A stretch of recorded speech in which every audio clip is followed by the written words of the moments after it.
Hello friends, welcome to IGNO classes. How are you all? I hope all are fine.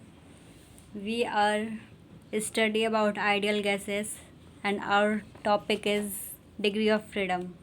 Then let's get start.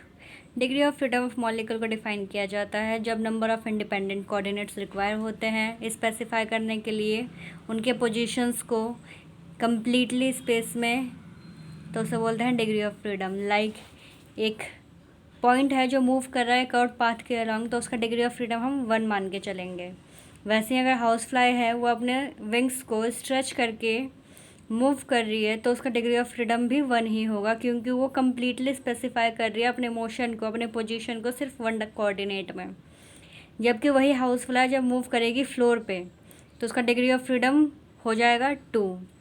उसी तरह same वही condition लेते हैं house fly की। जब house fly room में move करेगी 3 डायमेंशन में तो वो उसको चाहिए अपने पोजीशन को स्पेसिफाई करने के लिए तीनों coordinates X Y and Z. तो इसका डिग्री ऑफ फ्रीडम क्या हो जाएगा फिर 3। तो डिग्री ऑफ फ्रीडम क्लियर है। देन नेक्स्ट पढ़ते हैं हम degree of freedom, number of degree of freedom. इसको हम एफ से डिनोट करते हैं।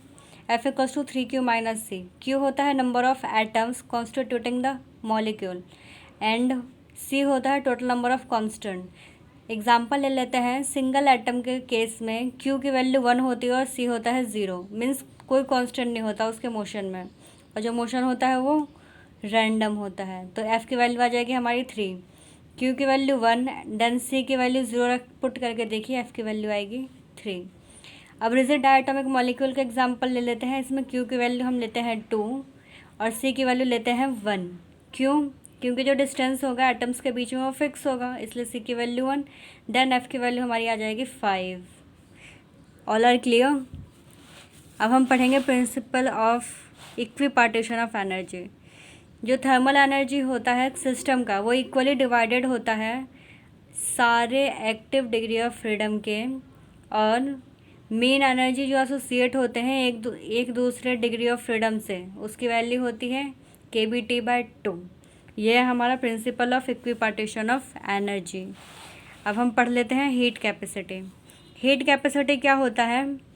Amount of heat that is delta Q. Delta Q जो हम एक सब्सटेंस को देंगे उसके टेम्परेचर को इंक्रीज़ करने के लिए बाय डेल्टा टी टेम्परेचर। तो ये हीट कैपेसिटी को हम सब्सटेंस को हम क्या देंगे? Delta Q by delta T, जो कि हम पढ़ चुके हैं। अब ऐसे स्पेसिफिक हीट कैपेसिटी क्या होता है? जो कि हमारा मास ऑफ सब्सटेंस पर डिपेंड करता है। Different amount of heat need होता है उसको, और यूनिट राइज होता है टेम्परेचर डिफरेंट टेम्परेचर पे। ठीक है, तो सी की वैल्यू होगी स्पेसिफिक हीट कैपेसिटी को सी से डिनोट करते हैं, capital C 1/m delta Q by delta T. M है हमारा मास जो केजी में है, और specific heat capacity that is C. C की यूनिट होगी जूल पर केजी पर केल्विन। अब हम इसको अगर कांस्टेंट वॉल्यूम पे बताएं स्पेसिफिक हीट कैपेसिटी, तो C V equals to 1/m delta Q by delta T at specific at constant volume. ये होगी सी वी की वैल्यू। देन हमारा C P means specific heat capacity at constant pressure. तो C P equals to 1/m delta Q by delta T at constant pressure. अब molar heat capacity देख लेते हैं। Molar heat capacity होता है small C से denote किया जाता है, that is 1/n delta Q by delta T. N होता है हमारा नंबर ऑफ मोल्स, और मोलर हीट कैपेसिटी की यूनिट होती है जूल पर मोल पर केल्विन। अगर हम इसी को मोलर हीट कैपेसिटी को कांस्टेंट वॉल्यूम पे बताएं तो सी वी की वैल्यू हो जाती है 1/n delta Q by delta T at constant volume. Then same इसी तरह से मोलर हीट कैपेसिटी को हम कांस्टेंट प्रेशर पे बताएंगे तो C P equals to 1/n delta Q by delta T at constant pressure. अब हमें पता है टोटल काइनेटिक एनर्जी होता है NaE। Na हमारा होता है नंबर ऑफ एवोगैड्रो नंबर जो भी है हमारा। तो E की वैल्यू होती है हमारी F/2 kBT। इसमें डाल दिया हमने Na एज इट इज़। अब R में हमें चाहिए U की value means total kinetic energy की वैल्यू, तो U equals to F/2 RT। तो इससे हमें क्या पता चलता है? जो मोलर हीट कैपेसिटी है कांस्टेंट वॉल्यूम पे, ये हमारा मोलर हीट कैपेसिटी है कांस्टेंट वॉल्यूम पे। इसको डिफाइन करते हैं। हमें एनर्जी रिक्वायर होगी टेम्परेचर को रेज करने के लिए 1 मोल ऑफ आइडियल गैस के, वो होगी हमारी 1 केल्विन। तो हम सी वी लिख देंगे F/2 R। ठीक है, क्योंकि टेम्परेचर हमारा 1 केल्विन हो जाएगा, तो F/2R। CV की वैल्यू आ जाएगी हमारी F/2R। CP और CV में रिलेशन देखिए, CP equals to CV plus R।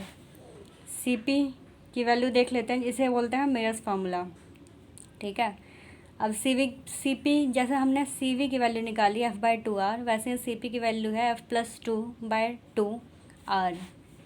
अब गामा है हमारा ratio of molar heat capacity at constant pressure and constant volume, जिसको हम गामा से डिनोट करते हैं। This is gamma, this is CP/CV equals to F+2/F। Is it clear? आगे देख लेते हैं। अब इसी चीज़ को अगर हम मोनो एटॉमिक गैस की बात करें तो हमारा डिग्री ऑफ फ्रीडम हो जाता है 3। तो हम जब वैल्यू पुट करेंगे CV में, हमारा CV है ये F/2R।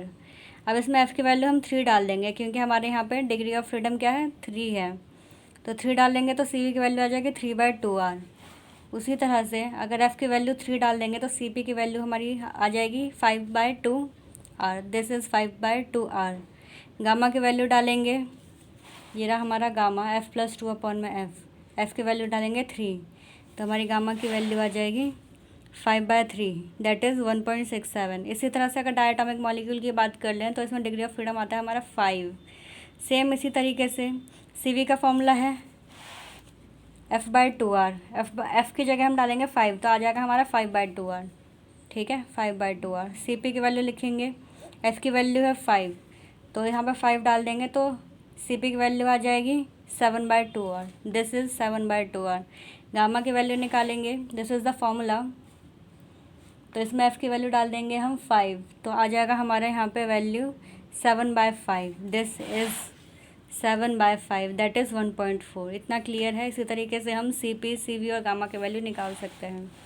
यहाँ पे मोलर हीट कैपेसिटी दे रखा है कुछ सब्सटेंसेस का, कुछ मॉलिक्यूल्स का, देख लेते हैं। हीलियम का है CP/R 2.50, CV/R है 1.51 और गामा है 1.66। नियॉन का है 2.50, CV है इसका 1.52 और गामा है 1.64। आर्गन का है 2.51, CV का है 1.51, देन 1.67।